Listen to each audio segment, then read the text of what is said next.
Salam, salam sadis, salam sabar. Ketemu lagi di hari Selasa hari ini. Hari ini agak fresh dikit, agak ini. Tadi malam market sempat koreksi bentar ke 45.200 ya, nendang balik lagi ke 46. Tadi dia tutup daily-nya di 46,6 ya, 46.600. Jadi ini masih di situ dia stand gitu ya. Jadi kita lihatlah hari ini tanggal 5, besok tanggal 6. Maka seperti saya bilang udah ada yang nahan, ada yang lagi mau ini. Kemungkinan ya dimainkan ke atas dulu kayaknya ya. Karena kita tahu tahun lalu BTC conference-nya kan dirusak sama si Elon. Ya kan, jadi tahun ini mungkin pos-pos itu magarin dulu nih, biar lebih ini gitu ya. Conference-nya lebih sukses gitu mungkin ya. Jadi itu aja ya, kita lihatlah. Wah, Celo terbang loh ya. Buset, Celo itu koin. Jadi ya kita sedikit bahas aja lah sambil lihat market ini lagi kondisi gitu sideways, nggak kemana-mana ya. Kemarin daily-nya di 46.400 dia tutup. Hari ini sedikit hijau saja, 46.600 ya kan.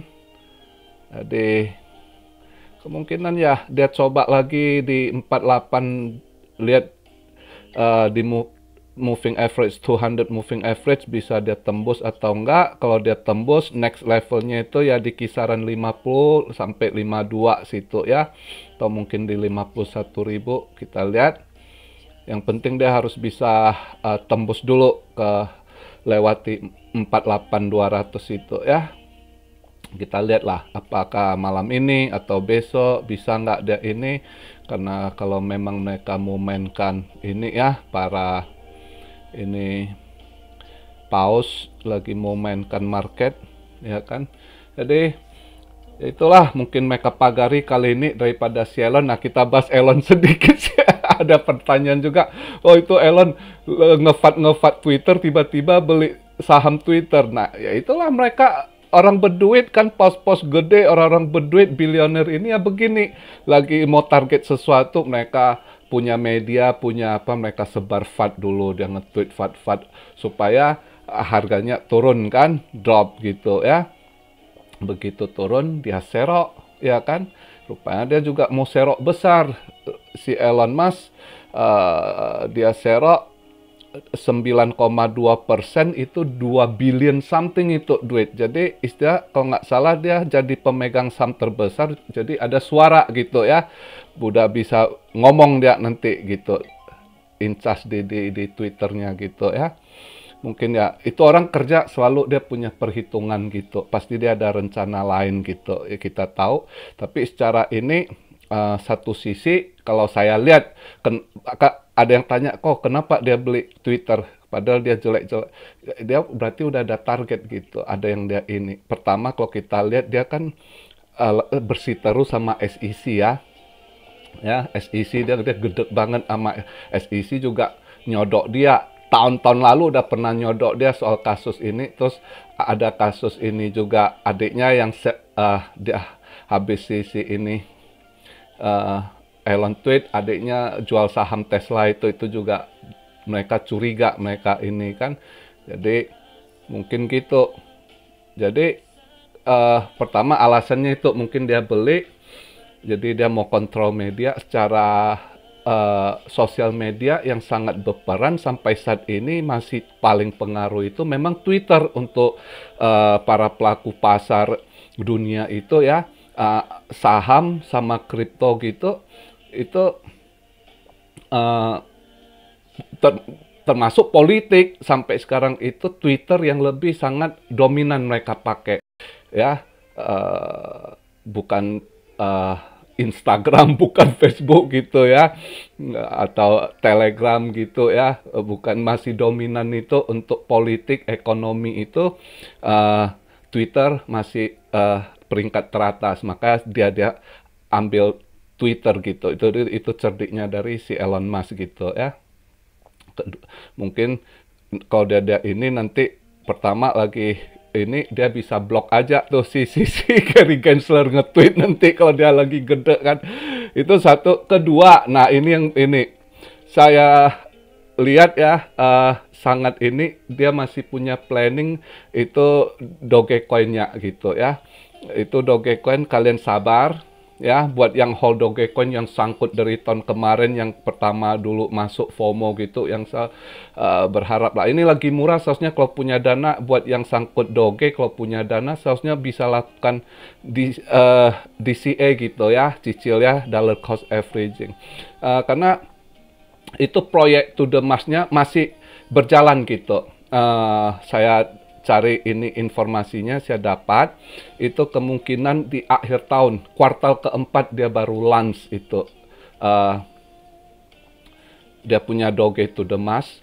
Itu kalau nggak salah minggu lalu dia kan ada tweet juga Telegram, terus ada buat short video gitu ya, roketnya, terus ada si Doge gitu ya. Dia masih tetap ini orang kan, dia nggak pernah nyerah sebelum berhasil orangnya ini ya. Terus dia melakukan sesuatu itu terencana, terperinci gitu. Jadi bukan dia beli Twitter ini tanpa alasan gitu. Dia serok saham Twitter ini, bukan, dia pasti ada planning rencana lain gitu.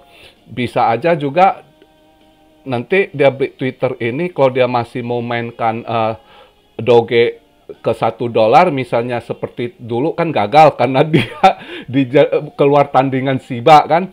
Bisa aja mungkin dia bener-bener nggak mau lagi ada tandingan, nanti misalnya kalau ada yang mau tanding gitu, itu dia blok aja, karena mereka kan banyak lewat tweet dia blok gitu ya. Bisa aja, ini masih kita ini kan, kita pikir strateginya, kemungkinan.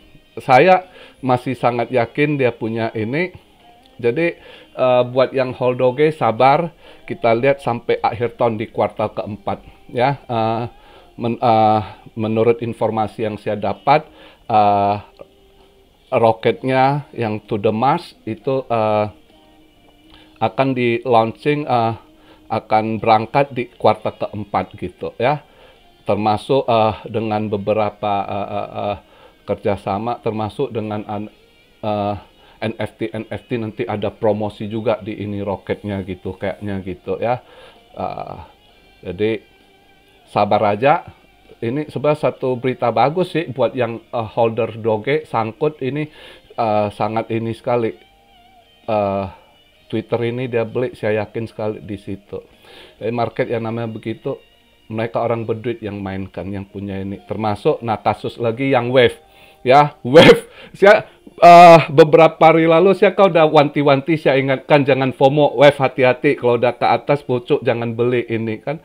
Ternyata bener kan, kena dam parah, termasuk dia punya stable coin ya.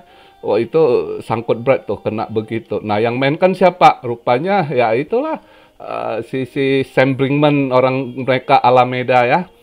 Mereka yang olah lagi tuh ya. Itu berat kalau yang kena sangkut gitu. Nah nanti kapan kejemput lagi udah nggak tahu ya. Jangankan coin wave-nya gitu ya, stable coin-nya aja gimana nih ya. Makanya hati-hati, inilah orang berduit, orang paus ini kalau mau mainkan sesuatu, maka kita nggak boleh FOMO. Jangan pernah kena di pucuk. Maka selalu saya ingatkan, kalian mau invest mau apa, selalu tunggu koreksi. Jangan takut ketinggalan pas lihat koin terbang. Kok bahas dong? Saya dari dulu paling nggak pernah mau bahas gitu. Kalau koin lagi terbang, bahas nanti takutnya orang FOMO ikut masuk, nggak tahu kejebak gitu. Nah saya selalu pantang begitu ya. Kalau kalian mau bahas ya itu lagi koreksi begini ya kan, misalnya apa, kalian mau serok cicil untuk next ya gitu, yang selalu saya ajarkan kan begitu ya kan. Makanya saya minggu lalu tuh, video minggu lalu saya udah ingatkan hati-hati wave gitu kan. Nah ini kena dam parah ini, berat itu. Mainan paus, manipulasi lagi. Nah inilah kenapa dibilang volatile dunia kripto, resiko, high risk high return. Anda salah ini ya kena gitu ya. Jadi nggak ada yang pintar ya di dunia kripto ini, adalah kehati-hatian aja. Terus jangan FOMO, jangan ini ya kan, itu aja. Terus satu lagi saya lihat ini Cardano hijau sini, ini Cardano kalau break up, ini punya jadi Cardano ini ada geng hold terus ya, jangan dilepas dulu gitu ya. Ada geng ini kalau dia breakout ya Cardano bisa next move-nya itu 14 something sampai 150 itu bisa itu ya. Kemungkinan ya, andai kata dalam 2 hari ini dia bisa break up ke atas ya, Cardano punya peluang itu ya. Jadi hari ini video begitu aja karena kita lihat aja ininya pergerakannya besok udah tanggal 6 ya kan, apa yang mau dimainkan malam ini atau apa kita lihat ya kan. Jadi itu aja juga seru ya kan, kita lihatlah ini sementara masih sideways gitu, melempemnya itu aja, hati-hati seperti yang saya ingatkan ya. Jadi video hari ini begitu aja. Buat yang hold doge sabar sampai di kuartal 4 ya, itu proyeknya dia garap kok. Saya udah dapat infonya di kuartal keempat mereka ini to the Mars-nya gitu ya, proyeknya ya, roketnya. Jadi sabar. Buat yang hold doge sangkut masih sedikit panjang sabar lagi ya. Tapi suatu kabar baik sih, daripada nggak jelas kalian hold udah sangkut gimana doge. Nah ini satu kabar yang bisa saya berikan ya. Siapa tahu dia udah ambil ini Twitter, nanti dia blok lawannya, mungkin dia mau push sampai ke $1, kita nggak tahu kan. Orang berduit selalu pengen berhasil targetnya gitu. Dia punya duit gitu dan punya fasilitas, punya kemampuan gitu ya. Kita yang ini ya sabar gitu. Buat yang ini ya, yang udah sangkut. Kalau yang belum, nanti kalau ada koreksi boleh sih serok invest dikit gitu ya, kalau dia lagi murah. Jadi begitu aja sih sampai hari ini videonya begini. Salam Syario dari Tokyo. God bless you all. Be blessed, be blessed, be blessed. Immanuel, haleluya.